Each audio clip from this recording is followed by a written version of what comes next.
श्री गणेशाय नमः, श्री सरस्वत्यै नमः, श्री गुरुभ्यो नमः।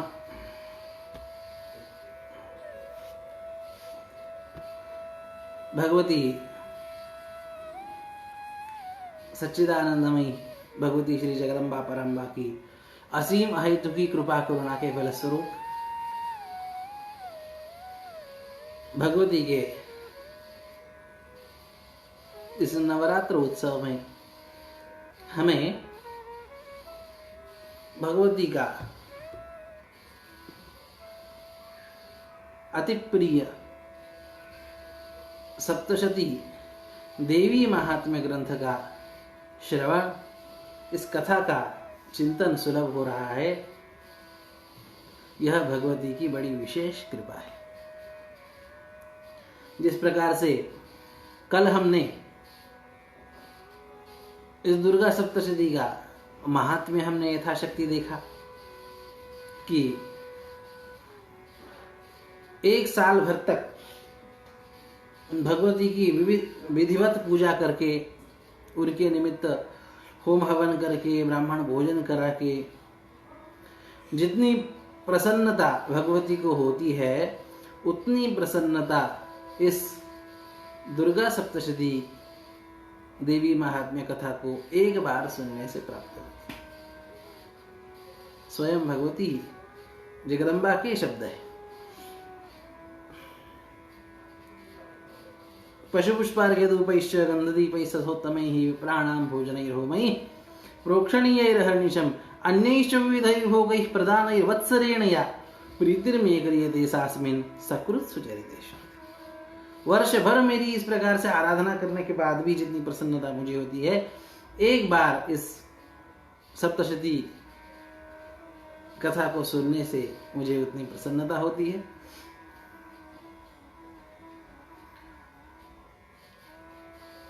और भी महात्म्य बहुत विस्तृत है सप्तशती। मूल में तो आया हुआ है ही, पर उससे भी अधिक कई आगम ग्रंथों में, कई अन्य शास्त्रों में सप्तशती का विशेष महात्म्य आता है, जो कि बड़ा विस्तृत है। आज के समय में भी उसका किस प्रकार से लाभ है, इसे हमने कल देखा कि महामारी जनित रोगों की भी शांति इस सप्तशती के श्रवण से होती है, और रोगों की भी शांति, आरोग्य की प्राप्ति इस सप्तशती के कथा श्रवण से होती है। इसी में कहा है कि श्रुतम हरति पापानि तथा आरोग्यम प्रयच्छति रक्षां करोति भूतेभ्यो जन्मनां कीर्तनं मम। श्रुतम हरति पापानि तथा आरोग्यम प्रयच्छति। इस सप्तशती का श्रवण जो है पापों को हर के आपको क्या देता है? आरोग्य प्रदान करता है। आरोग्य की आवश्यकता आज संपूर्ण विश्व को है। ऐसे में इस सप्तशती का श्रवण यह बहुत ही रामबाण उपाय है, और इसीलिए भगवती की प्रेरणा से यह प्रयास हम कर रहे हैं। सप्तशती के प्रारंभ में महात्म्य देखने के बाद हम सप्तशती की अंगभूत आने वाले कुछ विषयों को हम देख रहे थे। उसी में सर्वप्रथम सप्तशती के प्रारंभ में आने वाले कवच को हम, भगवती के कवच को हम देख रहे थे, और उसका प्रारंभ हमने कल किया था। कवच यह सर्वविध रक्षा करने वाला है, और जिस प्रकार से कल हमने सुना कि भगवती के विविध नामों से, भगवती की विविध शक्तियों से अपने विविध अंगों की रक्षा की प्रार्थना की जाती है।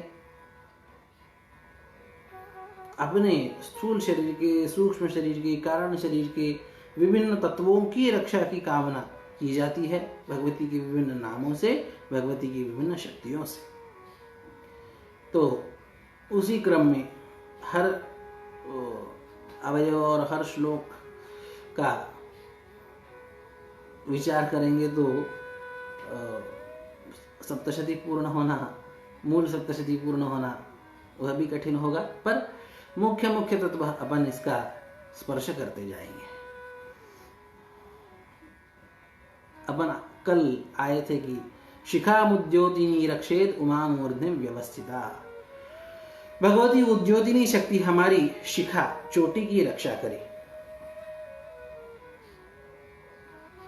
उसके बाद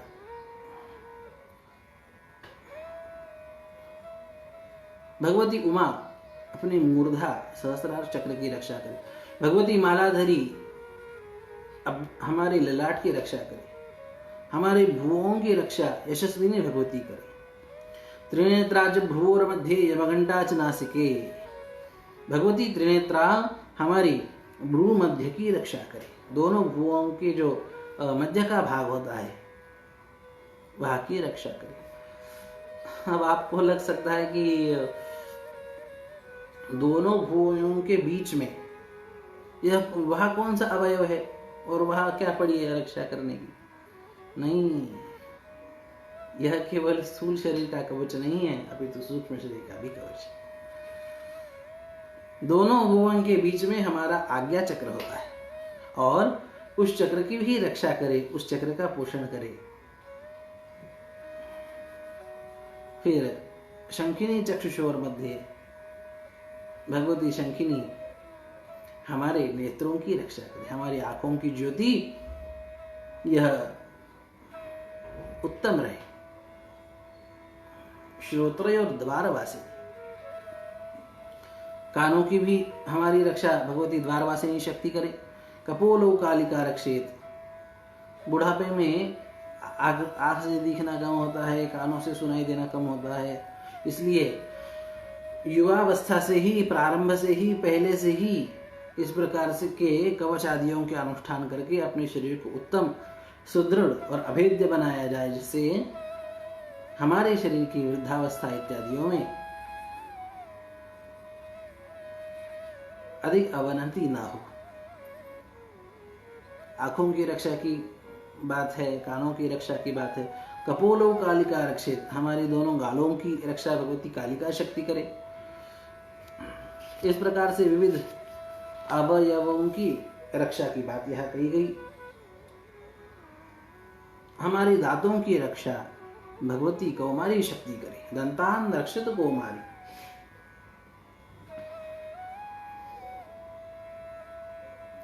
दांत नहीं हो तो वह चुलबुली भाषा में वेदांती कहलाता है। जिन्हें दांत नहीं उन्हें वेदांती कहते हैं। हमारे दांत सुदृढ़ हो, इसलिए कौमारी शक्ति उनकी रक्षा करे। यह प्रार्थना कवच में कही गई। और अंतराण काल रात्रिश्च, बीच में और भी कई अन्य श्लोक है, पर मुख्य मुख्य तत्व हम देख रहे हैं। अंतराण काल रात्रिश्च पित्तंच मुकुटेश्वरी। हमारी आंतों की रक्षा भगवती काल रात्रि शक्ति करे। हमारे पित्त की रक्षा मुकुटेश्वरी शक्ति करे। हमारे शरीर में 3 तत्व मुख्यतः होते हैं, कफ, वात और पित्त।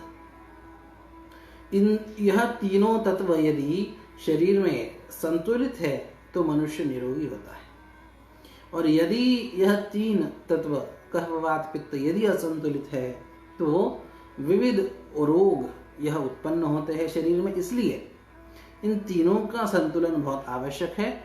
इसलिए पित्त की रक्षा हो ऐसा कहा। फिर अगले श्लोक में, अगले वाक्य में, पद्मावती पद्मकोशी कफे चूड़ामणिस्तथा। हमारी कफ की रक्षा करे, अर्थात कफ हो, वात हो, पित्त हो, इन सब की रक्षा उसकी प्रार्थना इस कवच में कही गई। और एक महत्वपूर्ण बात कि पद्मावती पद्मकोशे, भगवती पद्मावती शक्ति हमारी विविध हमारे सूक्ष्म शरीर के विविध चक्रों में जो कमल है, कमल कोश है, उनकी रक्षा करे। जिस प्रकार से अभी हमने कहा कि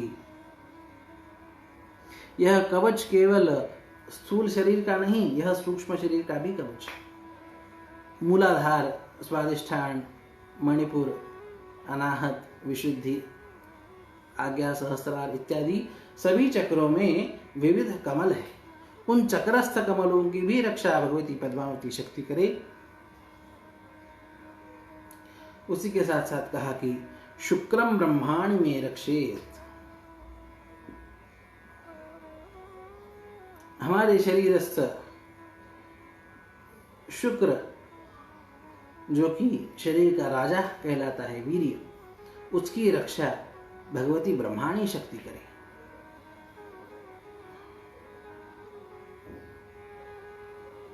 इससे यह संदेश प्राप्त होता है कि केवल बाह्य अवयवों की रक्षा होने से काम नहीं होगा, उन्हें अंतस्थ शक्ति प्रदान करने वाले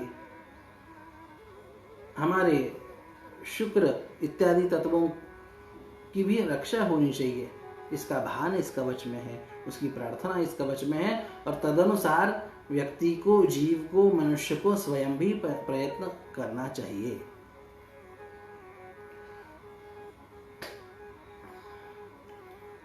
छायां छत्रेश्वरी तथा अहंकारम मनोबुद्धिम रक्षेन में धर्मचारिणी। हमारे मन की रक्षा, हमारे बुद्धि की रक्षा हो, धर्मचारिणी शक्ति यह रक्षा करे। किस किस की? मन, बुद्धि और अहंकार, इन तीनों की रक्षा भगवती धर्मचारिणी शक्ति करे। अब लग सकता है कि अहंकार की रक्षा ये कैसी बात है? अहंकार तो अच्छा नहीं माना जाता, विकारों में माना जाता है, और उसकी रक्षा की प्रार्थना कैसी है? अहंकार शब्द का अर्थ यहाँ गर्व नहीं, या ईगो नहीं। अहंकार शब्द का अर्थ यह वेदांत की भाषा में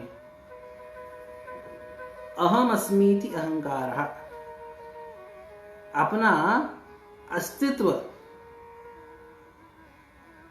जिसे आप कॉन्शियसनेस कह सकते हैं अंग्रेजी में, तो उसकी रक्षा धर्मचारिणी शक्ति करे। देखो,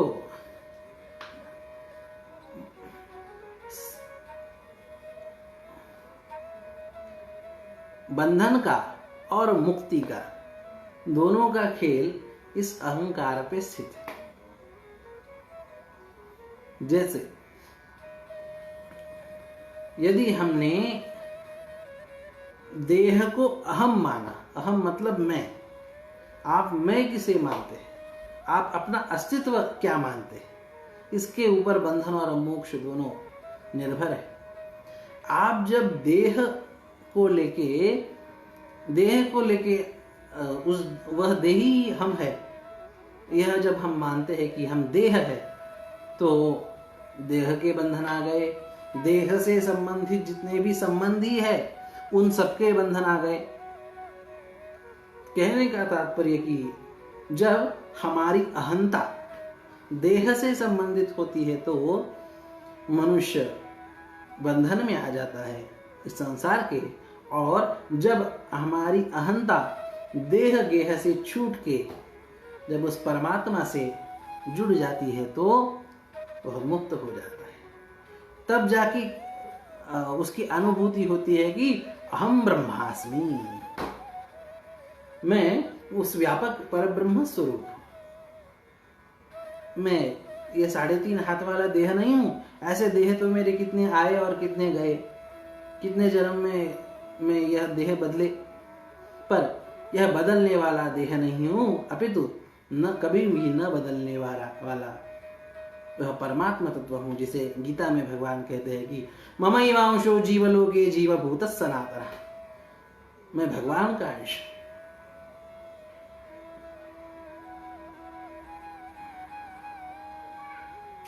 ईश्वर अंश, जीव अविनाशी, चेतन अमल, सहज सुख राशि, वह उस ईश्वर का मैं अंश। यह स्थिति, यह अनुभूति कब आती है? जब अहंकार शुद्ध हो, जब हमारी अहंता शुद्ध हो, तो अहंकारम मनोबुद्धिम रक्षेन में धर्मचारिणी ये यहाँ पे कहा है। तो उस हमारी वास्तविक अहंता की आप रक्षा करें कि हम उस परमात्मा के अंश, और इसी के साथ साथ हमारे मन और बुद्धि की भी आप रक्षा करें। इस प्रकार से यह प्रार्थना कही गई। तो वेदांत में जहाँ पे मन, बुद्धि, चित्त, अहंकार ये शब्द आते हैं तो उनके पारिभाषिक अर्थ है, उनके अलग अलग लक्षण हैं। तो अहंकार शब्द का अर्थ यह गर्व या ईगो नहीं होता। अहंकार शब्द का अर्थ आपकी अहंता, आपकी अस्मिता, आपका कॉन्शियसनेस, इसे अहंकार कहा जाता है। अहम अस्मीति, इसकी भावना, मैं हूं, आपका मैं कहाँ जुड़ा है, आप मैं से क्या अनुभव करते हैं, इसे कहा जाता है अहंकार। उसका शोधन भगवती करके हमें परमात्मा अंश में उसकी अनुभूति प्रदान करे। अहंकार, मन, बुद्धि, इन सब की रक्षा शुद्धि की प्रार्थना कवच में कही गई। फिर आगे कहते हैं कि हमारे शरीर को संतुलित करने वाले, शरीर को चलाने वाले यह 5 प्राण जो है, मुख्यतः 5 प्राणों के अलावा भी उप प्राण इत्यादि कहे हैं योग इत्यादियों में, पर मुख्य 5 प्राण यह हमारे शरीर को चलाते हैं, जिनका नाम प्राण, अपान, व्यान, उदान और समान इस प्रकार से है। इन 5 प्राणों की रक्षा प्राणापानो तथा व्यानम उदानं च समानकम वज्रहस्ता च मे रक्षेत प्राणं कल्याण शोभना। इन सभी 5 प्राणों की रक्षा वज्रहस्ता शक्ति करे।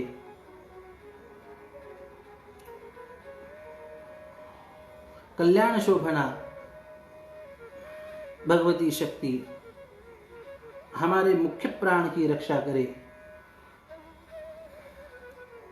शब्द, स्पर्श, रूप, रस और गंध, यह 5 विषय है। हमारे संपूर्ण विश्व में जितने भी विषय है ना, वह सब इन 5 में आ जाते हैं। विश्व के जितने सुख है, विश्व के जितने उपभोग है, हजारों करोड़ों, सबका आप विचार कर लीजिए, सब के सब इन 5 में आ जाते हैं। कौन कौन से? कि शब्द, स्पर्श, शब्द अर्थात अच्छे शब्द सुनना, यह भी एक उपभोग है। सुंदर शब्द सुनने में आनंद आता है, जैसे किसी को गाने सुनने में आनंद आता है, गीत सुनने में आनंद आता है, अपनी स्तुति सुनने में आनंद आता है, अपना प्रिय सुनने में आनंद आता है। तो यह शब्द के भोग, स्पर्श के भोग, जो कि जो है अच्छे वस्तुओं का स्पर्श हमें मनुष्यों को प्रिय होता है इत्यादि, सभी जीवों की बात। तो शब्द है, स्पर्श है, रूप है, अच्छा रूप देखना यह भी एक भोग है, उपभोग है। रस, अच्छे जो है पसंदी जो है पदार्थ खाना, यह भी उनका आस्वाद लेना, यह भी एक उपभोग है।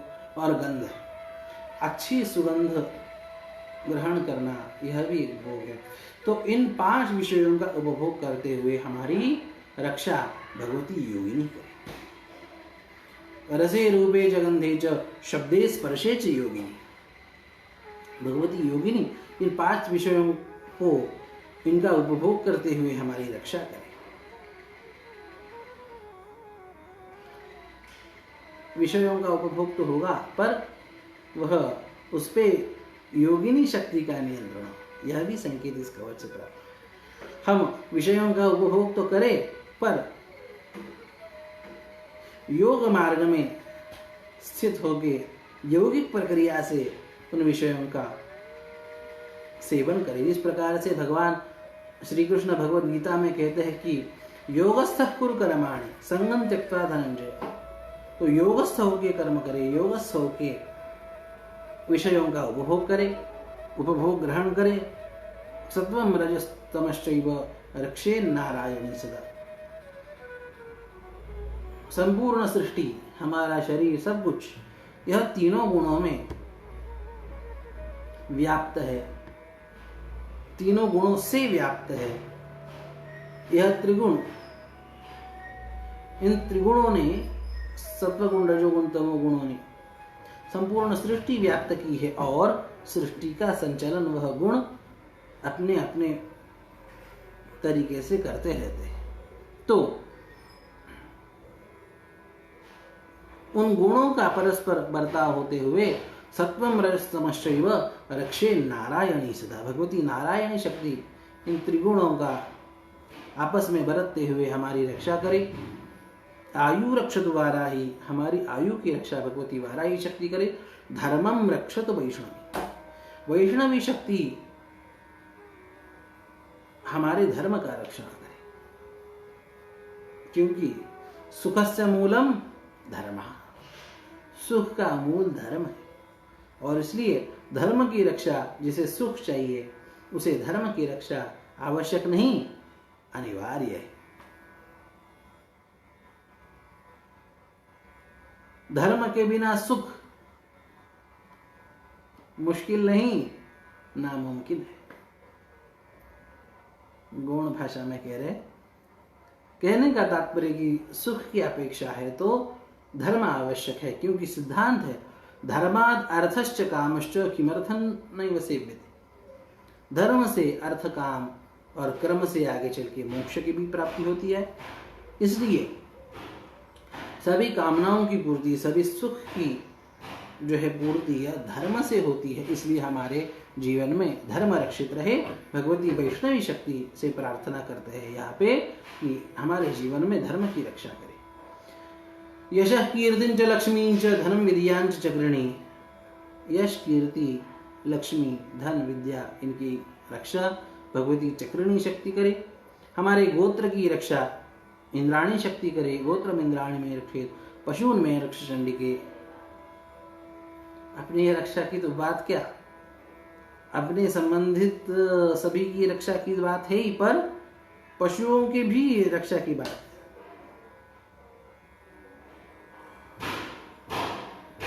अब कोई खेती करता है तो खेती में बैल है और कुछ है, पशु इत्यादि होते हैं, तो हमसे संबंधित पशुओं की भी रक्षा हो।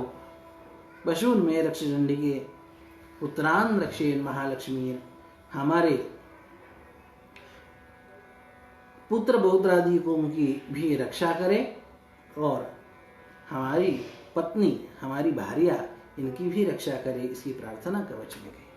उत्तरान रक्षेन महालक्ष्मी भार्याम रक्षतु भैरवी, पंथानम सुपथा रक्षेन मार्गम क्षेम करी, तथा हमारी मार्ग में हमारी रक्षा हो। कभी बाहर जाते हैं तो मार्ग में भी रक्षा होना बहुत आवश्यक है। आजकल के इस अनित्य परिस्थिति में तो बहुत आवश्यक है। घर से बाहर गया हुआ व्यक्ति ठीक से घर लौटने में थोड़ी देर हो गई तो डर लगता है, इस प्रकार का माहौल। तो मार्ग में हमारी रक्षा हो भगवती।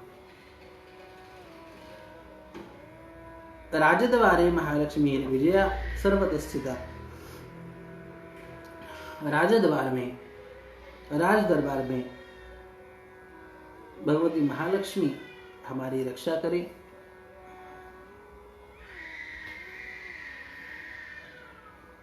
और फिर कहा कि रक्षाहीनं तु यत् स्थानं वर्णितं कवचेन तु तत्सर्वं रक्ष मे देवी जयंती पापनाशिनी। इस कवच में विविध स्थानों की रक्षा की, विविध अवयवों की रक्षा की बात की और कहा कि इन सब की रक्षा हो। और इस श्लोक में ये कहते हैं कि यदि कोई स्थान छूट गया हो, यदि कोई तत्व छूट गया हो तो उस स्थान की भी रक्षा भगवती जयंती पापनाशिनी करे। फिर कहते हैं कि जिसे अपना शुभ मंगल चाहिए, अपना शुभ चाहिए, अपना कल्याण चाहिए, ऐसे व्यक्ति को पदमेकन्न गच्छेतु यदि चेच्छुमात्मनः, उसे कभी भी कवच का पाठ किए बिना बाहर नहीं जाना चाहिए, कवच का पाठ करके ही जाना चाहिए। कवच का पाठ करके जब व्यक्ति जाता है तो निश्चित उसका क्या क्या लाभ होता है बता रहे हैं। कवचेनावृतो नित्यं यत्र यत्रैव गच्छति तत्र तत्रार्थ लाभश्च विजय सार्वकामिका। कवच का पाठ करके कवच के तेज से आवृत होकर जब मनुष्य जहां जहां भी जाता है वहां भी उसे लाभ मिलता है, उसे विजय मिलता है, उसकी जिस काम से वो जा रहा है वह काम पूर्ण होता है, जो जो भी उसके मन में है वह उसे प्राप्त होता है। येन चिंतयते कामं तन्तं प्राप्नोति निश्चितम् परमैश्वर्यमतुलं प्राप्स्यते भूतले पुमान्। उसके मन में जो जो भी संकल्प होते हैं वह उसे निश्चित प्राप्त होते हैं, उसे ऐश्वर्य प्राप्त होता है और वह निर्भय होता है। निर्भयो जायते मर्त्य संग्रामेषु पराजितः त्रैलोक्ये तु भवेत् पूज्यः कवचेनावृतः। वह निर्भय होता है, संघर्ष में जो है वह अपराजित रहता है। यह कवच देवताओं के लिए भी दुर्लभ है, पर मार्कंडेय ऋषि जी ब्रह्मा जी से पूछ के उनसे यह देवताओं के लिए दुर्लभ कवच भी प्राप्त करा रहे हैं। यह पठेत प्रयतो नित्यं त्रिसंध्यं श्रद्धयान्वितः दैवी कला भवेत् तस्य त्रैलोक्येषु पराजितः। जो नियम से नित्य अखंडित तीनों संध्याओं में श्रद्धा से युक्त होकर इस कवच का पाठ करता है तो जो है उसके लिए कहा कि दैवी कला भवेत्, उसके अंदर दैवी कला प्रविष्ट हो जाती है। भगवान का जो है उस भगवती शक्ति के अंश का प्रवेश हो जाता है, वह पराजित नहीं होता और 100 साल से भी अधिक जीता है। जीवेद वर्ष शतम सागरम अपमृत्यु विवर्जिता। जो इस प्रकार से तीनों संध्याओं में श्रद्धा से युक्त होकर अखंडित रूप से नियम पूर्वक श्रद्धा से आदर से इस कवच का त्रिकाल पाठ करता है त्रिसंध्यों में। नश्चन्ति व्याधय सर्वे लूता विस्फोटकादयः। ऐसे व्यक्ति के जो है मकरी चेचक कोढ़ आदि व्याधियां नष्ट होती है। कनेर भांग अफीम धतूरे आदि का जो स्थावर विष है वह भी स्थावरं जंगमं चैव कृत्रिमं चापि यद्विषम अभिचाराणि सर्वाणि मंत्रेन्द्राणि भूतले। तो स्थावर विष हो, जंगम विष हो, कृत्रिम विष हो, सांप बिच्छू आदि काटने से जो विष चढ़ता है उसे जंगम विष कहते हैं। आइवेन और तेल आदि के संयोग से बनने वाला कृत्रिम विष होता है और कनेर भांग अफीम धतूरे आदि का विष स्थावर विष होता है। इन सभी विषों का नाश इस प्रकार के इस कवच को नित्य पाठ करने वाले और धारण करने वाले व्यक्ति को के द्वारा हो जाता है। जितने भी ये तंत्र मंत्र के अभिचार प्रयोग है, मारण मोहन वश्यन, वह भी नष्ट हो जाते हैं। अभिचाराणि सर्वाणि मंत्र यंत्राणि भूतले भूचरा खेचराश्चैव जलजाश्चोपदेशिकाः सहजा कुलजा माला डाकिनी शाकिनी तथा अंतरिक्ष जरा घोरा डाकिन्यश्च महाबलाः। जितने भी ये तामसी देवता है, राजसी जो जितने भी यह तांत्रिक देवता इत्यादि है, वह कुछ भी ऐसे व्यक्ति का बिगाड़ नहीं पाते जो कवच को धारण करता है अपने गले में। ग्रह भूत पिशाचाश्च यक्ष गंधर्व राक्षसाः ब्रह्म राक्षस वेतालाः कूष्मांडा भैरवारयः नश्यन्ति दर्शनात् तस्य कवचे हृदि संस्थिते मानोन्नतिर्भवेद्राज्ञस्तेजो वृद्धिकरं बलम्। नश्यन्ति दर्शनात् तस्य कवचे हृदि संस्थिते। जिसने हृदय पे कवच धारण किया है ऐसे व्यक्ति के दर्शन मात्र से ये भूत प्रेत पिशाच राक्षस ब्रह्म राक्षस और यह जो है तंत्र मंत्र के देवता यह उसका कुछ नहीं बिगाड़ पाते, देखते ही लुप्त हो जाते हैं। जो कवच विधि पूर्वक धारण करता है उसकी, जो नित्य पाठ करता है और धारण करता है, दोनों के लिए यह लाभ है। और क्या होता है उससे? मानोन्नतर भवेद्राज्ञस्तेजोर्धिकरं वरम, सम्मान बढ़ता है, राजाओं से भी सम्मान होता है, तेज की वृद्धि होती है। यशसा वर्धते सोपि कीर्तिमंडित भूतले, इस भूमि पर वह जो है उसका यश बढ़ता है।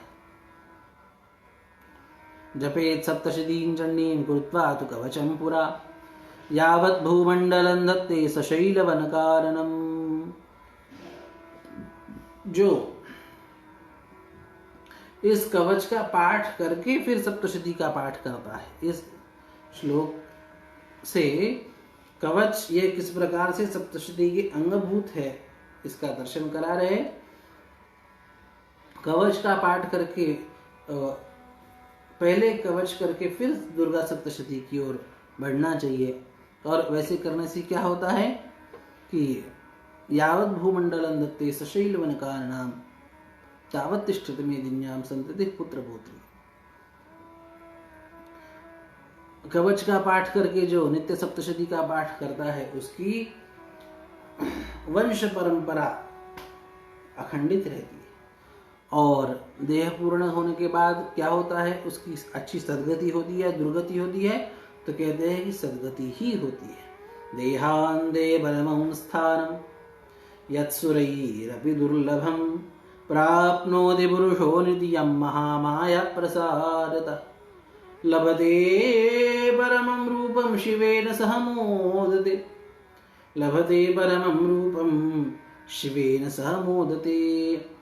देहांत होने के बाद वह देवताओं को भी दुर्लभ इस प्रकार के शुभ लोगों को प्राप्त होता है। कल्याणमय भगवान शिव के साथ वह आनंद मग्न होता है। इस प्रकार की का यह कवच है, इसका महत्व है। आगे अर्गला स्तोत्र की ओर हम बढ़ रहे हैं। यह अर्गला स्तोत्र जो है कवच के बाद आता है और बड़ा ही महत्वपूर्ण स्तोत्र है। यह अर्गला स्तोत्र, इसमें हर श्लोक में प्रस्तावना के 1-2 श्लोक होने के बाद हर श्लोक में रूपम देहि जयं देहि यशो देहि द्विषो जहि इस प्रकार से आया है। तो इसका स्थूल अर्थ गौण अर्थ तो यह है कि हे भगवती हमें रूप दो, हमें जय विजय दो, हमें यश दो और हमारे द्विषोजही शत्रुओं पे हमें विजय दिलाओ। और सूक्ष्म अर्थ यह है कि हे भगवती हमें रूप दो, अर्थात अपने हमें स्वरूपस्थ करो, अपना जो सबका मूल स्वरूप है उस स्वरूप में स्थित करो। मोह पे स्वरूप के बीच में आने वाला सबसे बड़ी बाधा क्या है? मोह है। यन्मोहो ज्ञानिनोरपि ममास्य च भवत्येषा विवेकानन्दस्य मूढ़ता, ये पहले अध्याय में फिर आगे आएगा। यह मोह सबसे बड़ा बाधक है। सप्तशती के आदि में सप्तशती की शुरुआत ही, पहले अध्याय की शुरुआत ही इसी विषय से होती है कि यह मोह का निराश कैसे करे, मोह से किस प्रकार से दूर हो। तो हमें इस मोह पर विजय दो और स्वरूप मोह पर विजय प्राप्त करके स्वरूप में स्थित होना, यही हमारा यश है। इसी को हमें, यही यश हमें दो। और विशोजही और अर्थात काम क्रोधादि जो विघ्न है, काम क्रोधादि जो शत्रु है, काम क्रोधादि जो वैरी है, उन पे हमें विजय प्राप्त करो। काम क्रोधादि वैरी है। हाँ, गीता में भी जिस प्रकार का, एक तो ज्ञानी का कोई वैरी नहीं होता, जो आत्मज्ञान, ब्रह्म ज्ञान, परमात्मा ज्ञान में जो स्थित है उसका कोई वैरी नहीं होता, वह मित्र शत्रु आदि नहीं होते। पर भगवान श्री कृष्ण कहते हैं कि उनके भी कुछ वैरी होते हैं, और वो है कि यह काम क्रोध ही ये वैरी होते हैं। ज्ञानिनो नित्य वैरिणा, भगवान श्री कृष्ण के शब्द है, ज्ञानियों के नित्य वैरी होते हैं यह काम क्रोध। तो उन पे हमें विजय प्राप्त करो, ये इसका सूक्ष्म अर्थ है। तो उसी की प्रार्थना, उसी की कामना भगवती से इस स्तोत्र में की जा रही है। बड़ा सुंदर स्तोत्र है। शुरू में भगवती के विविध नामों से उन्हें नमस्कार किया जाता है। ओम नमः चंडिकायै। मार्कंडेय उवाच ओम जयंती मंगला काली भद्रकाली कपालिनी दुर्गा क्षमा शिवा धात्री स्वाहा स्वधा नमोस्तुते। जो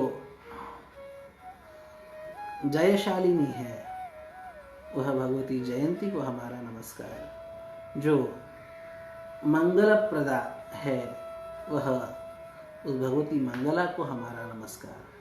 जो काल का भी भक्षण करे और प्रलय काल में संपूर्ण सृष्टि का भक्षण करे, ऐसी ही भगवती काली को हमारा नमस्कार। जो भद्रकाली है, जो सुखप्रदा है, ऐसी भद्रकाली को हमारा नमस्कार। जो है, जो दुष्प्राप्य है, जो दुर्गेय है, ऐसी भगवती दुर्गा को हमारा नमस्कार। जो अपने भक्तों का या जीवों का मातृत्वेन अपराध सहन करती है, ऐसी क्षमा भगवती को हमारा नमस्कार। सबका कल्याण करने वाली भगवती शिवा भगवती को हमारा नमस्कार। संपूर्ण प्रपंच को धारण करने वाली भगवती धात्री को हमारा नमस्कार। यज्ञ के द्वारा देवताओं को आहुति पहुंचाने वाली अग्नि की शक्ति भगवती स्वाहा को हमारा नमस्कार। पितरों की शक्ति श्राद्ध तर्पण इत्यादियों से पितरों को तृप्त करने वाली भगवती स्वधा को हमारा नमस्कार। इस प्रकार के भगवती के विविध स्वरूपों का स्मरण करके उन्हें अंत में नमस्कार कहा गया। जयंती मंगला काली भद्रकाली कपालिनी दुर्गा क्षमा शिवा धात्री स्वाहा स्वधा नमोस्तुते। इस प्रकार से भगवती के विविध रूपों को नमस्कार करके फिर आगे इस स्तोत्र में बढ़ाए। जयंतवन देवी चामुंडे, जयत्वन देवी चामुंडे, जय भूतार्ति हारिणी, जय सर्वगते देवी काल रात्रि नमोस्तुते। हे भगवती चामुंडा, आपकी विजय हो।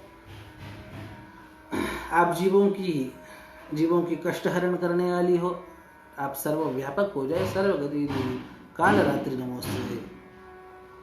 काल की भी अपरात्रि हो, आपको नमस्कार है।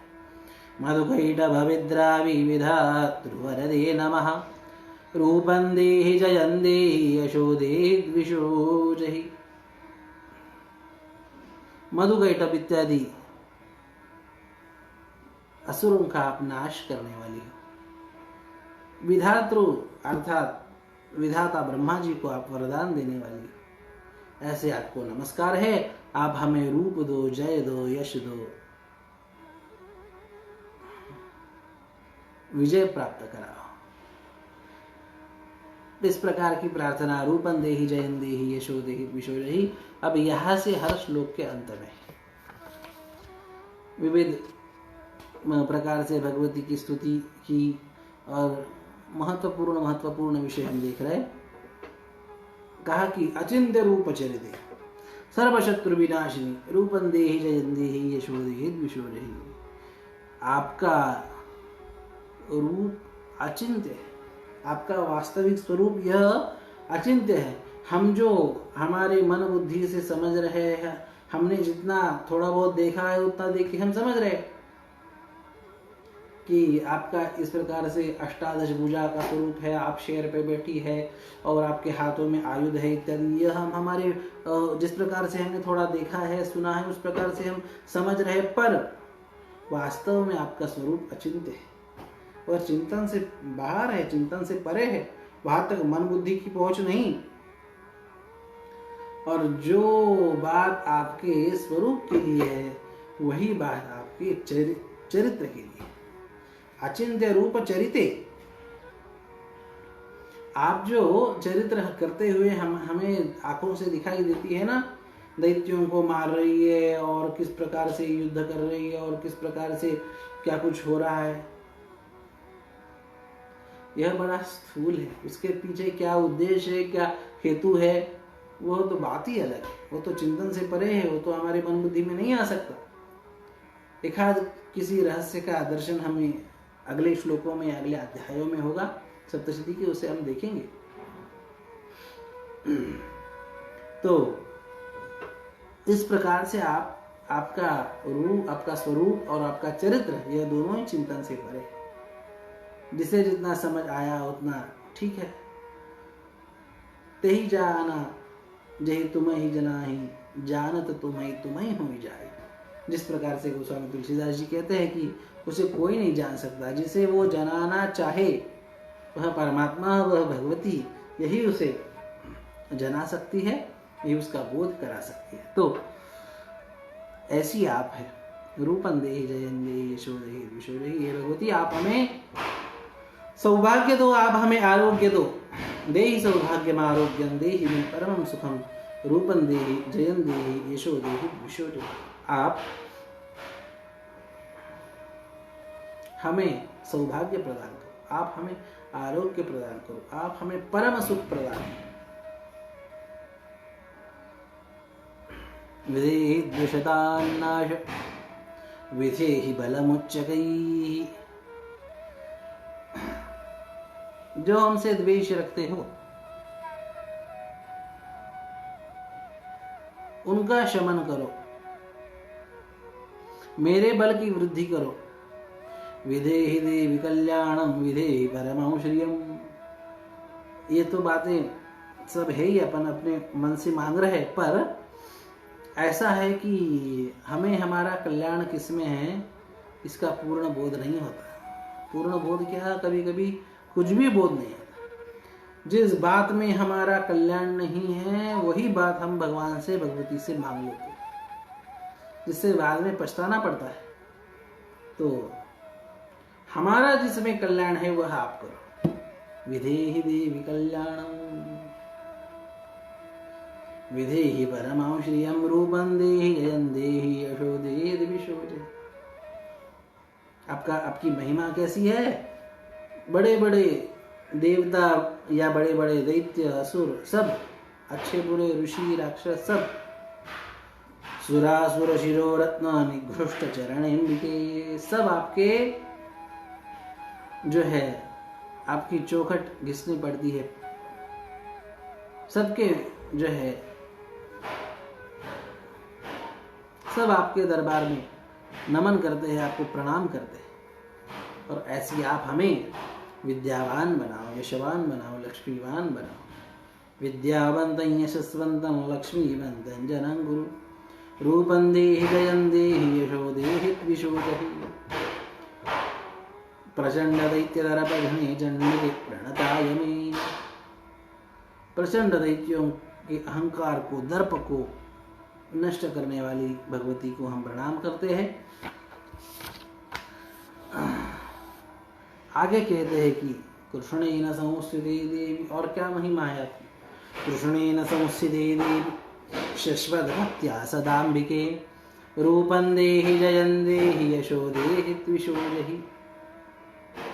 भगवान श्री कृष्ण द्वारा संस्तुत भी, भगवान श्री कृष्ण द्वारा, भगवान विष्णु द्वारा नित्य जिनकी स्तुति की जाती है,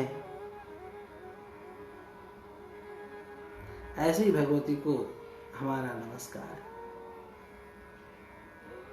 भगवान श्री कृष्ण हो, मूल में भगवान श्रीमन नारायण, यह भी भगवती की स्तुति करते हैं। तो उनके जो सभी परवर्ती अवतार है वह तो सब करेंगे ही, चाहे भगवान श्री कृष्ण का अवतार हो, चाहे भगवान प्रभु रामचंद्र का अवतार हो, सब के सब भगवती की स्तुति करते हैं। देवी भागवत महापुराण का महात्म्य प्रसंग है कि भगवान श्री कृष्ण की रक्षा के लिए, उनकी पुनः प्राप्ति के लिए भी देवर्षि नारद द्वारा भगवती जगदम्बा का अनुष्ठान कराया गया। भगवान श्री कृष्ण जब स्यमंतक मणि जब खो गया था, वह कथा शायद आपको पता होगी, इसलिए उसके विस्तार में मैं नहीं जाऊंगा, पर स्यमंतक मणि जब खो गया था तो और सत्यभामा जी के पिताजी सत्राजित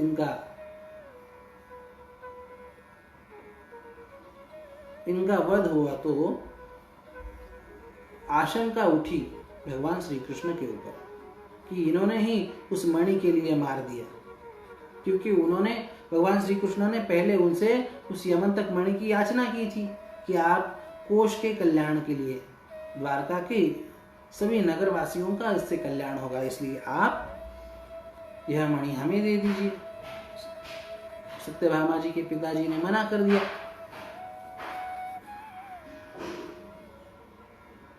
और कुछ कालांतर के बाद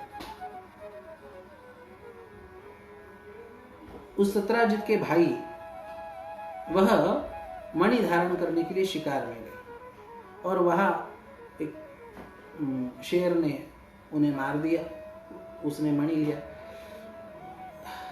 वध उन सत्राजित के भाई का हुआ था, सत्राजित का नहीं। सत्राजित यह भगवान श्री कृष्ण के ससुर सत्यभामा जी के पिताजी रहे और उन्होंने भगवान श्री कृष्ण पे लांछन लगाया कि इन्होंने ही मणि के लिए मेरे भाई को मार दिया। वध उनके भाई का हुआ था, तो शेर ने मार दिया। अब शेर ने देखा कि यह मणि दिख रहा है चमचमाने वाला, पर ये कोई खाने की चीज तो नहीं है। वहां से जामवान जी उसी जंगल में रहते थे, उन्होंने वह जो है मणि ले ली, अपने गुफा में चले गए। वहां पे उनके बाल बच्चे उस मणि के साथ, चमचमाने वाले मणि के साथ खेल रहे थे और भगवान श्री कृष्ण ढूंढते हुए उस गुफा तक गए और जामवान जी तो पहचान नहीं पाए कि यह साक्षात प्रभु रामचंद्र ही अगले अवतार में भगवान श्री कृष्ण। गुफा में कोई नहीं आएगा, जो भी कोई सेना, जो भी कोई साथी इत्यादि आए थे तो उन्हें कहा था कि कोई भी गुफा के अंदर नहीं आएगा, कुछ समय तक मेरा इंतजार करो और मैं आया तो ठीक, नहीं तो द्वारका चले जाओ। कई दिन बीत गए, भगवान श्री कृष्ण नहीं आए, वह साथी सब चले गए फिर से द्वारका में। और द्वारका में जो है सभी द्वारकावासी, खास करके वसुदेव देवकी जी यह चिंतित हो गए कि क्या हो गया श्री कृष्ण को। तब नारद जी आके बताते हैं कि भगवान श्री कृष्ण की प्राप्ति के लिए आप उन पे आए हुए या आ सकने वाले संकट की निवृत्ति के लिए आप भगवती जगदम्बा का अनुष्ठान करें। वहां पे अम्बा यज्ञ देवर्षि नारद जी ने स्वयं कराया और हुआ ये कि अम्बा यज्ञ की पूर्णाहुति हो रही थी। उसी समय भगवान श्री कृष्ण जामवान महाराज जी की कन्या जामवती के साथ वहां पे आ गए, वहां पे उपस्थित हो गए। गोपाल कृष्ण भगवान की जय। सबको बड़ा आनंद हुआ। देवकी माता ने कहा, अरे भगवती जगदम्बा की कितनी बड़ी कृपा, पूर्णाहुति हो रही है और तुम तो आ गए। वाह। भगवान श्री कृष्ण ने कहा, जगदम्बा माता की कुछ ज्यादा ही कृपा हुई। जाते समय अकेला गया था, अब दुकेला होके आया। यह जाम्बवती एक पत्नी मिल गई है, तुम्हारी और सेवा होगी।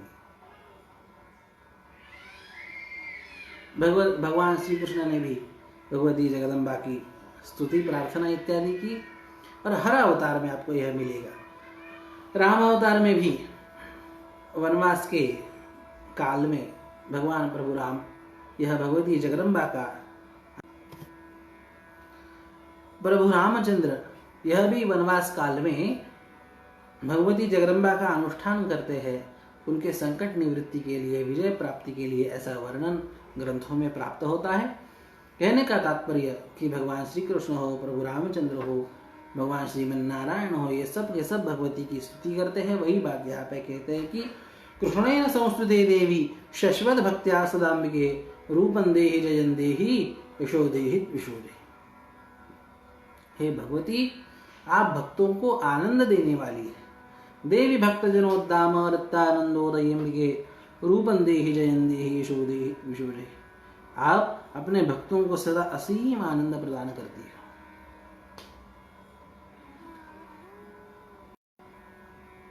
अच्छा, और कहते हैं कि बड़ा प्यारा श्लोक है अगला,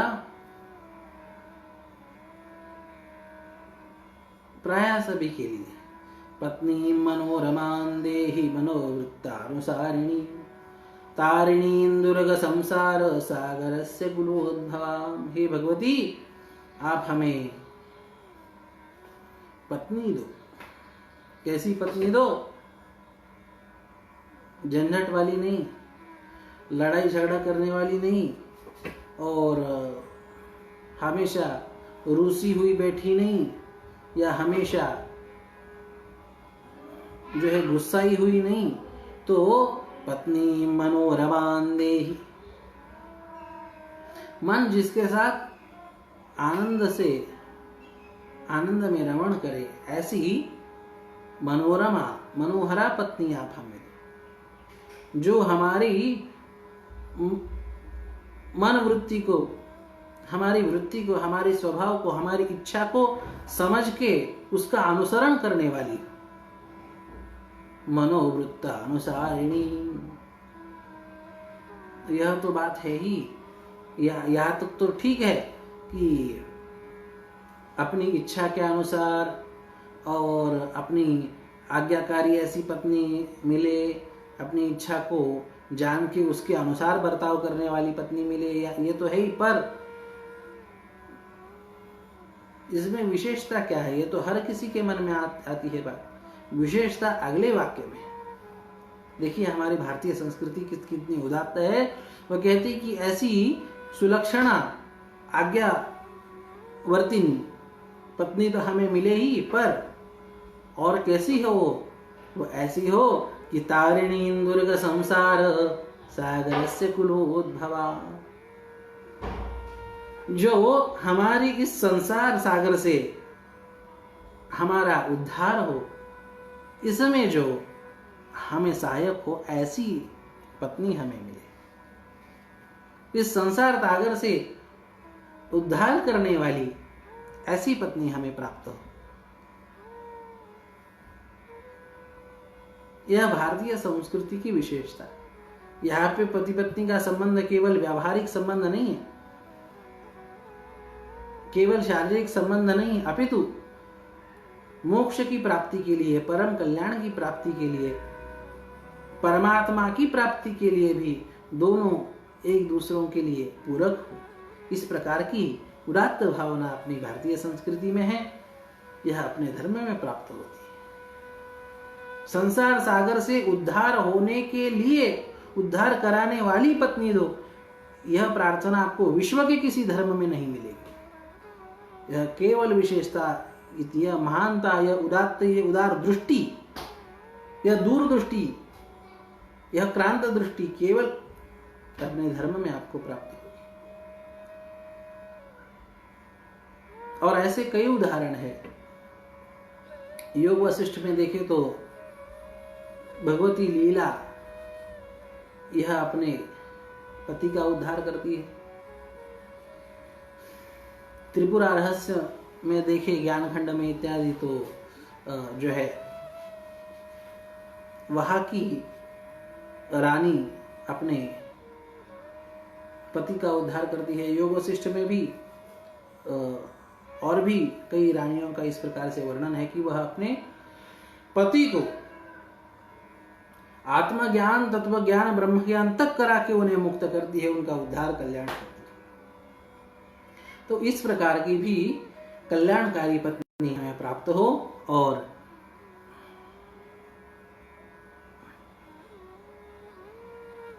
यह प्रार्थना भगवती से की जाती है।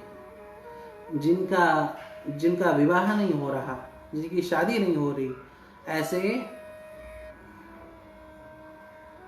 युवकों को इस मंत्र का जप बताया जाता है, या इस मंत्र से सप्तशती के, दुर्गा सप्तशती के संपुटित या पल्लवित पाठ कराए जाते हैं उनसे या उनके निमित्त। बड़ा प्रभावशाली यह मंत्र है। अच्छा, जिनकी शादी हो गई है उनके लिए क्या? तो जो भी पत्नी है वह मनोवृत्ति के अनुसार चलने वाली हो, उसका स्वभाव उस प्रकार से हो जाए और वह पारमार्थिक आध्यात्मिक उत्कर्ष में भी कारण हो, यह भी प्रार्थना इसी श्लोक से है। जिन्हें पत्नी नहीं मिली उन्हें पत्नी प्राप्त कराने के लिए, और जिनकी पत्नी कुछ गड़बड़ है उनकी पत्नी ठीक कराने वाला यह मंत्र है, यह प्रार्थना है, यह श्लोक है। और फिर कहते हैं कि इस प्रकार से यह अर्गला स्तोत्र पूर्ण हुआ और अंत में कहते हैं कि इदम स्तोत्रम पठित्वा तु महास्तोत्रम पठेन् नरः स तु सप्तशती संख्या वरमाप्नोति संपदा। यह इस अर्गला स्तोत्र का पाठ करके फिर महास्तोत्र अर्थात सप्तशती, दुर्गा सप्तशती से महास्तोत्र का उसका पाठ जो करता है उसे सतु सप्तशती संख्या वरमाप्नोति संपदा, सप्तशती के पाठ की परिपूर्ण संख्या से मिलने वाला श्रेष्ठ फल उसे प्राप्त होता है और उसे संपत्ति भी प्राप्त होती है। इस प्रकार का फल यह इस अर्गला स्तोत्र का बताया। यह बड़ा ही उत्तम मधुर इस प्रकार का यह स्तोत्र है। हर श्लोक में सबको प्रिय ऐसी इसमें कामना की है कि रूप दो, जय दो, यश दो, विजय दो। तो एक छोटी सी बात इसमें मैं बताना चाहूंगा। कई लोग दुर्गा सप्तशती का पाठ नहीं कर पाते पर इन स्तोत्रों का पाठ करते हैं। जिस प्रकार से कई ऐसे साधक हैं जो नित्य कवच का पाठ करते हैं, बहुत अच्छी बात है, करना ही चाहिए। उसी प्रकार कई लोग हैं कि इसमें कहा है हर श्लोक के अंत में कि रूपं देहि, जयं देहि, यशो देहि, त्विषो देहि, हमें रूप दो, जय दो, यश दो, विजय दो। तो ये सब चाहिए, वो इस स्तोत्र का भी रोज पाठ करते हैं, अच्छी बात है। पर प्रायः इस अर्गला स्तोत्र का पाठ करने वाले व्यक्तियों के उच्चारण में गलती देखी जाती है। वह ये कि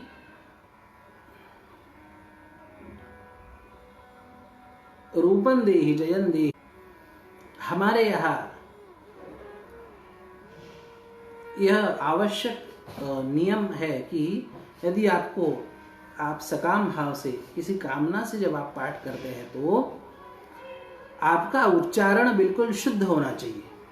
और शुद्ध उच्चारण में ह्रस्व और दीर्घ इनका भी बड़ा विशेष महत्व है। ह्रस्व दीर्घ अर्थात क्या? ह्रस्व मतलब छोटी मात्रा और दीर्घ मतलब बड़ी मात्रा। जहाँ मात्रा छोटी है वहाँ पे छोटा ह्रस्व उच्चारण, और जहाँ मात्रा दीर्घ है वहाँ लंबा उच्चारण, इस प्रकार से करना चाहिए। पर प्रायः इस अर्गला स्तोत्र का पाठ करने वाले व्यक्तियों में देखा जाता है कि सब इसका थोड़ा सा गलत उच्चारण करते हैं। ह्रस्व उच्चारण करने के बजाय दीर्घ उच्चारण करते हैं। जैसे यहाँ पे वाक्य में कि रूपं देहि जयं देहि यशो देहि द्विषो जहि, हर जगह पे रूपं देहि, यहाँ पे ई की मात्रा, यह छोटा ई है। दो होता है, एक होता है ई और एक होता है ई, ह्रस्व ई और दीर्घ ई। यहाँ पे ह्रस्व ई की मात्रा है। और प्रायः हम लोगों का पाठ देखते हैं तो रूपं देहि जयं देहि यशो देहि द्विषो जहि, इस प्रकार से सब लंबा बोलते हैं, पर वह गलत है। शुद्ध बात यह है कि सब जगह पे इकार का उच्चारण ह्रस्व है, इकार का उच्चारण छोटा है। इसलिए रूपं देहि जयं देहि यशो देहि द्विषो जहि, इस प्रकार से नहीं बोलना चाहिए, इसे ह्रस्व बोलना चाहिए। रूपं देहि जयं देहि यशो देहि द्विषो जहि, इस प्रकार से हर इकार को ह्रस्व, हर इकार की मात्रा को ह्रस्व उच्चारण करना चाहिए। यह शुद्ध पाठ है। इस प्रकार से शुद्ध पाठ करने से आपको परिपूर्ण फल इसका मिलेगा और अच्छी अनुभूति भी आएगी। इस प्रकार से आज का यह सप्तशती कथा का दूसरा दिन यहाँ पे पूर्ण होता है। अगला चिंतन, अगली कथा हम कल से सुनेंगे। आज का सत्र यहीं पे यह पूर्ण विराम करते हुए जगदम्बा माता का जयकारा करेंगे। बोलिए जगदम्बा माता की जय।